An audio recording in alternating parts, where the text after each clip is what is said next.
Assalamualaikum warahmatullahi wabarakatuh. Perkenalkan, kami dari kelompok 4 yang beranggotakan 3 orang. Yang pertama Sinta Ayu Cindana Mo'o, yang kedua Dewi Nur Fadila Olii, dan yang ketiga Rivi Sintia Mangak. Pada kesempatan ini kami akan mempresentasikan hasil diskusi kami yang telah kami kemas di dalam PowerPoint yang berjudul Model dan Tahapan Perencanaan Komunikasi.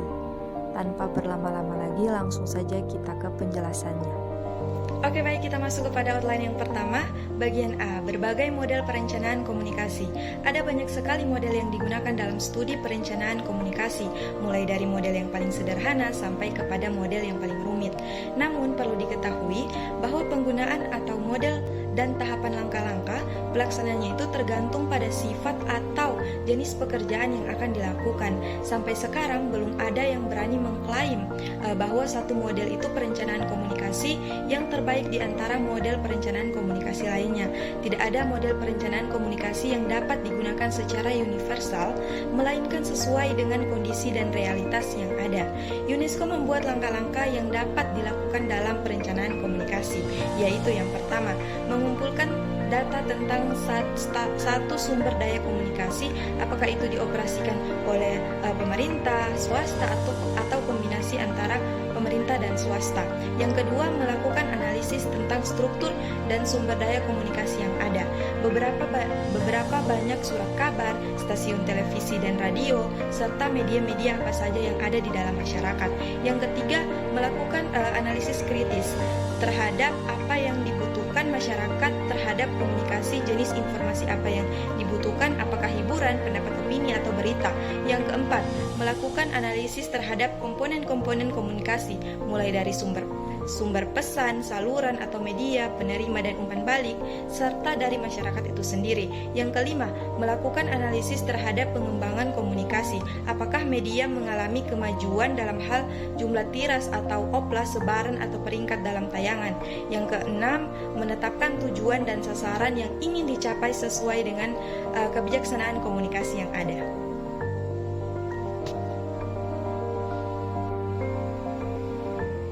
Tahapan perencanaan komunikasi yang telah dibuat UNESCO yang sudah saya jelaskan tadi tentu saja tidak mengikat, tergantung dari kondisi dan keadaan program yang akan dilaksanakan. Hal ini juga diakui bahwa tidak ada satu pun model perencanaan komunikasi yang bisa diterima secara umum, melainkan bisa dilakukan modifikasi sesuai dengan tujuan yang ingin dicapai. Meskipun UNESCO telah membuat langkah-langkah yang perlu dilakukan dalam perencanaan komunikasi itu sendiri, sifatnya sangat makro. Namun perlu juga dibuat langkah-langkah perencanaan komunikasi dalam tataran yang mikro untuk melaksanakan program-program komunikasi. Di bawah ini saya akan menjelaskan beberapa langkah perencanaan komunikasi, mulai dari yang agak klasik sampai yang kontemporer. Baik, saya akan menjelaskan bagian selanjutnya yang membahas tentang langkah-langkah perencanaan komunikasi mulai dari yang agak klasik sampai yang kontemporer. Langkah yang pertama disebut Cultup and Center. Jauh sebelum perencanaan komunikasi diajarkan sebagai mata kuliah di perguruan tinggi, Dr. Phil Astrid Susanto 1974 telah memperkenalkan model perencanaan komunikasi yang dibuat oleh Cultup and Center. Jadi model ini adalah proses public relation yang pada waktu itu belum disebut model komunikasi, tetapi langkah-langkah yang dibahas yang diambil dalam proses tersebut pada dasarnya adalah perencanaan komunikasi. Langkah-langkah yang dimaksud dimulai dari penemuan fakta, terus perencanaan, dan selanjutnya komunikasi. Jadi penemuan fakta, langkah ini harus dilakukan dengan riset atau mengetahui bagaimana pendapat opini publik terhadap satu lembaga atau perusahaan. Misalnya isu tentang maraknya praktik pungutan liar, pungli, yang dilakukan oleh oknum polisi bisa merusak citra lembaga kepolisian. Karena itu seorang petugas kepolisian yang cerdas dan profesional harus mampu menceritakan lembaga kepolisian sebagai penegak hukum, pengayom, pelayan masyarakat dalam memberi jaminan keamanan kepada masyarakat. Upaya yang harus dilakukan pejabat divisi humas adalah menyelidiki siapa oknum polisi yang dimaksud. Kesulitannya, jika praktik pungli rata-rata dilakukan oleh anggota polisi, maka langkah untuk melakukan pencitraan tidak mudah, dan jika hal itu dianggap sudah biasa, maka itu akan menimbulkan kesan dalam masyarakat bahwa institusi polisi menutupi praktik pungli yang dilakukan oleh anggotanya. Oke, baik, selanjutnya kita masuk pada langkah yang kedua, yaitu Bill Blaisley. Jadi model perencanaan komunikasi yang dibuat oleh Bill Blaisley sendiri ini pada tahun 1972 agak mirip dengan model yang dibuat oleh Kalteb and Center. Jadi pada gambar 6 itu telah dijelaskan bahwa model perencanaan komunikasi yang dibuat oleh Bill Blaisley terdiri dari dua komponen utama, yakni organisasi yang menggerakkan kegiatan dan publik yang menjadi sasaran kegiatan. Pada komponen organisasi terdapat 4 tahapan, sedangkan dalam komponen publik terdapat 2 tahapan. Tahapan-tahapan tersebut dapat dilihat pada gambar di samping. Jadi pada organisasi itu sendiri, yang pertama ada tahapan analisis dan riset, yang kedua perumusan kebijakan, yang ketiga ada perencanaan program pelaksanaan, yang keempat ada kegiatan komunikasi. Sedangkan pada ranah publik sendiri, yaitu yang pertama adalah umpan balik dan yang kedua ada evaluasi. Oke, baik, kita masuk pada pembahasan berikutnya, yaitu 5 langkah. Jadi model perencanaan komunikasi 5 langkah ini terdiri dari 5 tahap. Yang pertama penelitian, yang kedua ada perencanaan, ketiga pelaksanaan, yang keempat pengukuran atau evaluasi, yang kelima pelaporan. Jadi penelitian dimaksudkan untuk mengetahui masalah yang dihadapi oleh suatu lembaga. Jadi masalah ini bisa dalam bentuk wabah penyakit yang menyerang anggota masyarakat, kerugian perusahaan, dan ketidakpercayaan terhadap organisasi dan lain sebagainya. Yang kedua ada perencanaan. Jadi perencanaan ini adalah tindakan yang akan diambil setelah hasil penilaian diperoleh. Perencanaan yang dimaksud adalah perencanaan komunikasi. Yang ketiga ada pelaksanaan. Jadi pada tindakan ini diambil dalam rangka implementasi perencanaan komunikasi yang telah dibuat. Yang keempat pengukuran. Dilakukan untuk mengetahui hasil akhir dari kegiatan yang telah dilaksanakan. Yang terakhir yaitu pelaporan. Ialah tindakan terakhir dari kegiatan perencanaan komunikasi yang telah dilaksanakan. Laporan sebaiknya digunakan secara tertulis kepada pimpinan kegiatan proyek untuk dijadikan bahan pertimbangan. Oke, baik, kita masuk pada langkah yang keempat, yaitu pencitraan. Jadi model ini merupakan hasil kajian para pemerhati komunikasi yang banyak sekali diterapkan dalam perusahaan jasa, perhotelan, restoran, industri bahan makanan, dan semacamnya. Tapi bisa juga diaplikasikan untuk lembaga pemerintah, organisasi sosial, dan para partai politik. Jadi langkah-langkah perencanaan komunikasi ini dalam model ini terdiri dari yang pertama masalah lembaga, yang kedua masalah komunikasi, yang ketiga penetapan strategi, yang keempat perencanaan kegiatan atau perencanaan operasional, yang kelima pelaksanaan, dan yang keenam evaluasi. Saya memberikan satu contoh yang biasanya terjadi di kalangan masyarakat. Jadi ada sebuah restoran misalnya dicitrakan oleh para masyarakat itu kurang bersih, sehingga membawa dampak buruk dan menurunnya omset kunjungan. Atau sebuah hotel yang dicitrakan masyarakat itu banyak sekali lelaki dan perempuan yang bukan muhrim itu berada di hotel tersebut. Jadi semua itu bisa diselesaikan melalui kegiatan komunikasi. Tujuannya ialah mengembalikan citra positif restoran atau hotel tersebut. Oke, baik, kita masuk pada langkah selanjutnya, yaitu promosi pemasaran. Jadi perencanaan komunikasi selain bisa diaplikasikan untuk pencitraan pribadi dan lembaga, juga bisa digunakan untuk pencitraan produk. Tidak ada bedanya antara pencitraan pribadi dan pencitraan produk, hanya saja jika pencitraan pribadi itu mengarah kepada penciptaan idola, maka pencitraan pada produk itu mengarah pada bagaimana halayak bisa menjadi konsumen tetap terhadap barang atau produk yang ditawarkan. Atas dasar tersebut, maka pemasaran harus digerakkan oleh 4 elemen dasar, yakni produk, tempat, harga, promosi. Dari 4 elemen pemasaran tersebut, promosi adalah elemen yang memiliki keterkaitan dengan perencanaan komunikasi. Terdapat 4 teknik promosi untuk pemasaran. Yang pertama iklan, yang kedua personal selling, ialah cara melakukan penjualan dengan menjajakan barang langsung kepada konsumen. Yang ketiga publikasi. Jadi publikasi itu yaitu cara pemasaran yang menggunakan media cetak. Yang terakhir exhibition, menjual produk melalui event-event tertentu. Selanjutnya yang keenam ada AIDDA. Nah, model perencanaan komunikasi ini sifatnya linier dan banyak digunakan dalam kegiatan penyuluhan dan pemasaran komersial. Dan model ini merupakan kependekan dari awareness, interest, desire, dedication, dan action. Perlu diketahui bahwa awareness ini adalah kesadaran dan langkah pertama yang harus dibuat seorang pemasaran kepada halayak yang menjadi target sasaran. Dan yang kedua ada interest atau perhatian, yakni munculnya minat halayak atas barang yang dipasarkan. Yang ketiga ada desire atau keinginan, ialah proses yang terjadi setelah timbulnya interest.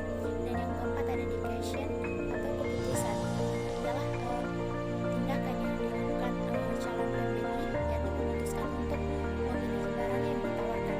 Dan yang kelima ada tindakan atau action. Dan yang ketujuh ada John Middleton.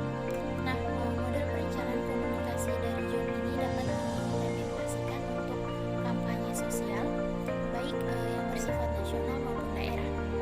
Dan seperti yang kita lihat pada model perencanaan komunikasi ini dijabarkan dalam 10 tahapan. Yang pertama ada pengumpulan database, line, dan need assessment. Dan yang kedua perumusan tujuan komunikasi. Yang ketiga ada analisis perencanaan dan pengembangan strategi.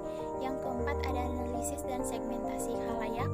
Yang kelima pemilihan media, desain dan pengembangan pesan, perencanaan manajemen, pelaksanaan pelatihan, dan implementasi atau pelaksanaan, serta evaluasi program. Dan yang kedelapan ada P proses atau perencanaan komunikasi model P yang banyak dipakai dalam program promosi kesehatan sejak tahun 1982. Dan model perencanaan ini juga implementasi atau pelaksanaan serta evaluasi program. Dan yang kedelapan ada perencanaan P proses atau perencanaan komunikasi model P yang banyak dipakai dalam program promosi kesehatan sejak tahun 1982. Dan model perencanaan ini juga terdiri atas riset, rencana, pengembangan bahan, uji coba dan penyesuaian, implementasi, dan monitoring, evaluasi, dan penyesuaian. Yang kesembilan ada advokasi. Nah, model ini Advokasi pertama kali diperkenalkan oleh Center for Communication Programs atau CCP oleh Johns Hopkins University USA pada tahun 1988 dalam program informasi kependudukan yang didanai oleh USAID atau US Agency for International Development. Dalam perencanaannya ada 6 tahapan. Untuk advokasi yang pertama itu ada analisis, yang kedua itu strategi, ketiga ada mobilisasi, keempat ada aksi, dan keempat ada aksi, kelima ada evaluasi, dan terakhir ada kesinambungan. Model perencanaan komunikasi bentuk lingkaran ini agak sama dengan model perencanaan yang dibuat oleh John Morrison pada tahun 1978. Dalam perencanaan komunikasi model lingkaran ini ada 6 tahapan. Yang pertama itu ada analisis audiens dan kebutuhannya. Yang kedua itu ada penetapan sasaran komunikasi. Yang ketiga itu ada rancangan strategi yang mencakup pesan, saluran, dan penerima. Yang keempat itu ada penetapan manajemen objektif. Yang kelima itu ada implementasi perencanaan yang mencakup dana, sumber daya manusia, dan juga waktu. Yang keenam itu ada evaluasi yang mencakup evaluasi formatif dan juga evaluasi sumatif. Basis KAP, model perencanaan komunikasi berbasis knowledge, attitude, and practice ini atau biasa disingkat dengan KAP. Fusi inovasi, model ini bisa digolongkan atau dapat digolongkan sebagai model perencanaan komunikasi karena memiliki sebuah tahapan dalam penyebarluasan sebuah gagasan atau ide-ide baru. Model perencanaan komunikasi bentuk AKD ini sebenarnya tidak jauh beda dengan model-model perencanaan komunikasi sebelumnya. Dalam model perencanaan komunikasi bentuk AKD ini ada terdiri dari assessment, communication, analisis, desain, dan action. Hierarki efek untuk mencapai target sasaran yang sifatnya massal atau halayak yang tidak terbatas, maka metode penyebarluasan informasi banyak dilakukan melalui media massa. Selanjutnya yang ke-15 ada alur tanda tanya. Model perencanaan komunikasi alur tanda tanya ini terdiri atas 7 langkah. Yang pertama mengidentifikasi target halayak, yang kedua menemukan tujuan yang ingin dicapai, yang ketiga memikirkan apa yang seharusnya termuat dalam pesan, dan yang keempat seberapa banyak komitmen yang diperlukan, yang kelima memilih saluran media atau media mix yang tepat, dan yang keenam ada membuat rencana komunikasi, dan yang terakhir mengukur keberhasilan yang ingin dicapai. Oke, baik, kita masuk pada pembahasan selanjutnya, yaitu langkah Asivi dan French. Jadi model ini dibuat oleh Asivi dan French sendiri pada tahun 1982. Kelihatannya ini sangat sederhana, yakni linear, tapi menunjukkan tahapan yang sangat runtut dari awal sampai akhir. Jadi dari model perencanaan komunikasi ini ya, yang dibuat oleh Asivi dan French, tampaknya tidak jauh beda dengan model-model perencanaan komunikasi sebelumnya. Hanya saja bahwa model yang dibuat Asivi itu lebih rinci dan runtut sampai tahap akhir, yakni monitoring dan evaluasi. Bagian B, metode analisis strategi untuk perencanaan. Dalam strategi ini ada beberapa analisis atau ada beberapa metode analisis yang dapat digunakan. Yang pertama itu ada analisis SWOT, yang kedua itu ada analisis akar masalah tulang ikan, yang ketiga itu ada analisis kekuatan medan, dan yang keempat itu analisis kesenjangan.